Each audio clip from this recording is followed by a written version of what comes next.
ਬ੍ਰਹਿਮੰਡ ਕਿਧਰੇ ਵੀ ਹੈ, परमात्मा ਦੇ ਵਿੱਚ ਹੈ, परमात्मा ਤੋਂ ਬਾਹਰ ਹੋ ਹੀ ਨਹੀਂ ਸਕਦਾ। व्यापक सतह और सब कुछ उसके विच है। ये गल वखरी है। ईरान के सूफी संत शेख सादी ने कहा है, व्यापक है परमात्मा, फिर भी दो जगह ते नहीं है, दो थावां ते नहीं है। तुसी हैरान होवोगे, किहड़ियां दो थावां ते रब नहीं है, किहड़ी दो थावां ते परमात्मा नहीं है। इनू शेख सादी इंज बयान करते हैं, मनुख की समझ दे परमात्मा नहीं है, पशुओं की समझ दे नहीं है, मनुख की समझ दे परमात्मा नहीं है, मनुख की याद दे परमात्मा नहीं है, रोम रोम दे ओही है, चेते दे नहीं है, रोम रोम दे ओही है, समझ दे नहीं है, दो जगह ते नहीं है, बाकी व्यापक है। तो जे समझ दे नहीं है तो फिर नहीं है, नहीं है। ये भी मैं अर्ज करते हैं, चेते दे नहीं है तो फिर नहीं है। कितने क लोग ने जिन्हां दी समझ दे है गुरबाणी दा फैसला, जन नानक कोटन में किन्हू गुरमुख होए पछाणा, करोड़ां च कोई एक जिहदी समझ दे है। बाकी मंदिर मस्जिद गुरुद्वारियां दी भीड़ ये जानन दी कोशिश पे करते हैं, उन्होंने पता कुछ भी नहीं है। ये कहने दे मैनूं कोई संकोच नहीं है। महाराज ने करोड़ दे एक नहीं आख्या, करोड़ां दे एक बहुवचन है।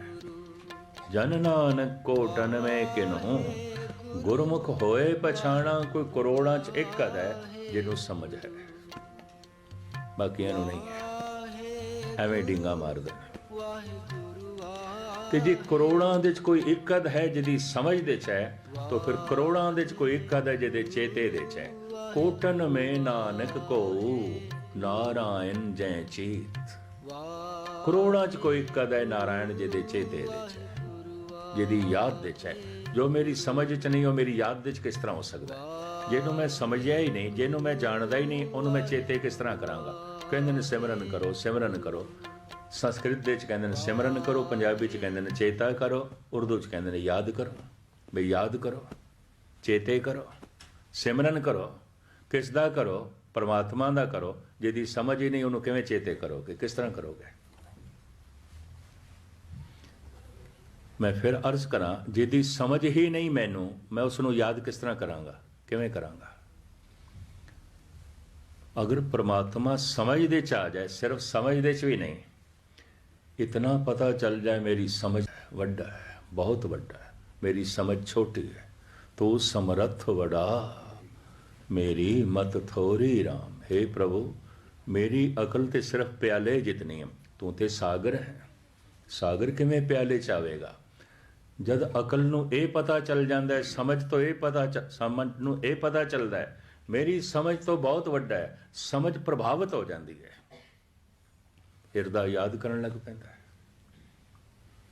जिस तो मैं प्रभावित नहीं हाँ वो मेरी मंग नहीं है, और जिसनों मैं मंगदा नहीं हाँ मैं उसनों याद भी नहीं करता, और जिसनों मैं याद नहीं कर रहा मेरा शरीर उदी प्राप्ति वास्ते उदम भी नहीं करता, उदम भी नहीं करता।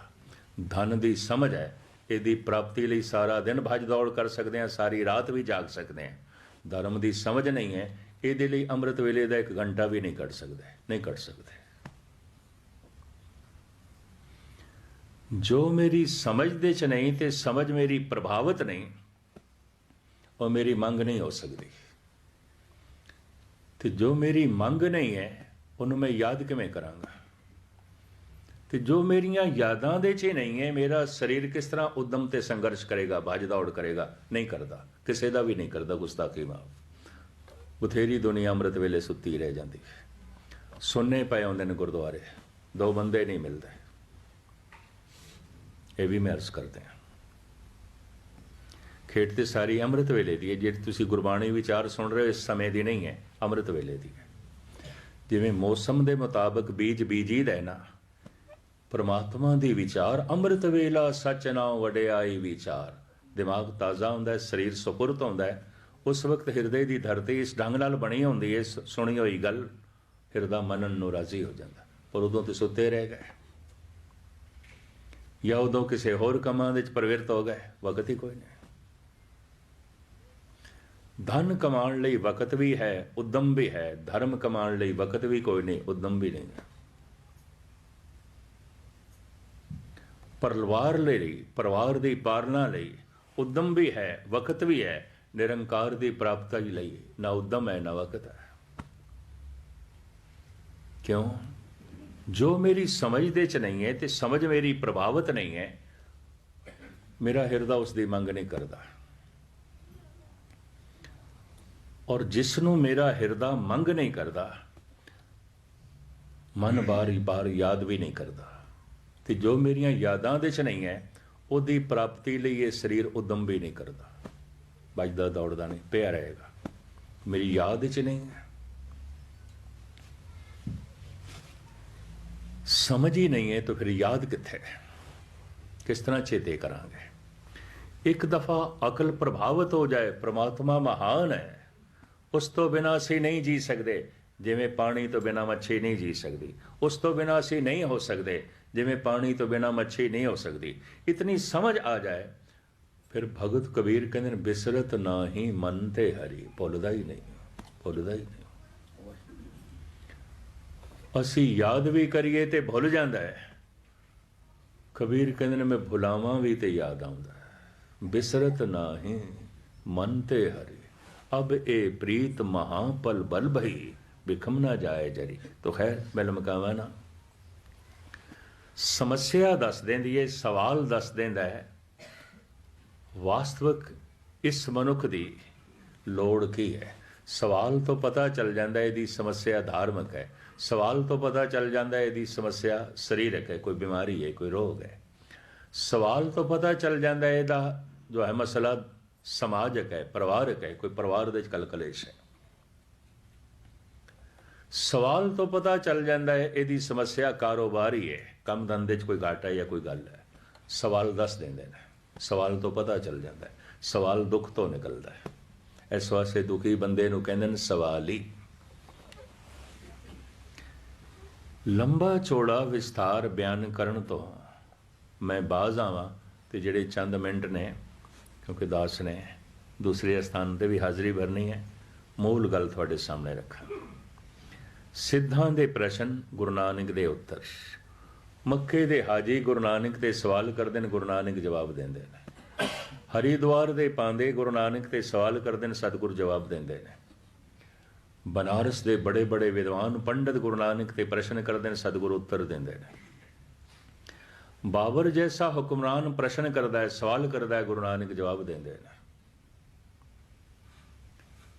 सिद्धां दे चों उस वक्त गोरख दा सब तो वड्डा चेला चरपटनाथ गुरु नानक ते प्रश्न करदा है, दुनिया सागर दुतर कहिए क्यों कर पाइए पारो, चरपट बोले अवधो नानक देहो सचा विचारो। ऐ नानक जी सच दी विचार दसो, ये जिहड़ा संसार है ना, ये नतरे जाण वाला सागर है। दुनिया सागर दुतर कहिए, दुस्तर नतरे जाण वाला, नहीं पार कर सकते। संसार नूं गुरबाणी ने, उपनिषदां ने, वेदां ने, महात्मा बुद्ध ने, स्वामी महावीर ने, सारे ही भारत के धार्मिक ग्रंथां ने संसार नूं सागर नाल तशबीह दी है। संसार सागर तशबीह दी है। रूपक अलंकार भी इस तरह के बयान किए हैं। किसी चीज़ का रूप बना के ते किसी की होंद नूं सामने प्रगट करना है, इनू रूपक अलंकार कहते हैं। मुशाबत पेश कर देनी, तशबीह पेश कर देनी, तुलनात्मक गल कर देना। संसार सागर है, सागर दे च पानी है, संसार दे च पदार्थ ने, पदार्थ ने। सागर दे च लहरां ने, संसार दे समस्यावां ने।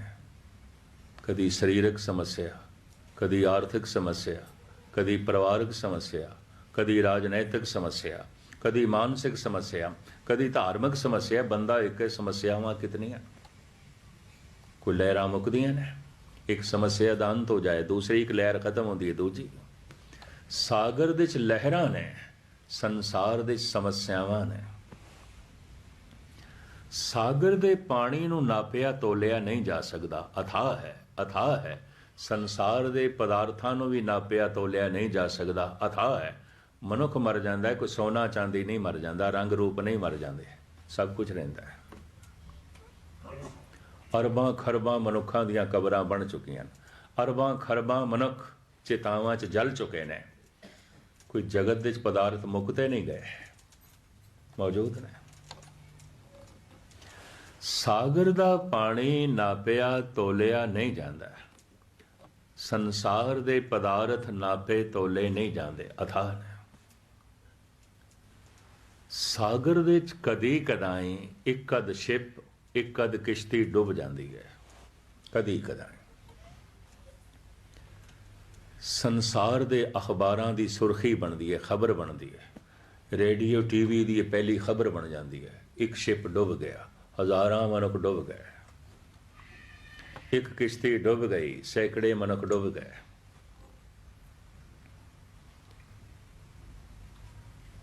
खबर बनती है डुबी हुई किश्ती दी, खबर बनती है डुबे जहाज दी, जो तैर के पार हो गया है वही नहीं, हज़ारां ते पार हो गए। कोई एक अध घटना घटती है, उसका जिक्र होता है। सागर दे च कदी कदाई कोई एक अध शिप डुब जाता है, खबर बनती है, संसार की सुर्खी बनती है, खबरां दी, अखबारां दी।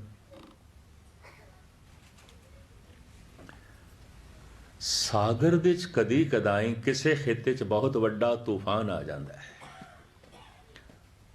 लखां मनुख गर्क हो जाते हैं। शायद आपको पता हो, 3 साल पहले भारत दे च उड़ीसा दे च बंगाल दी खाड़ी दे तूफान आया,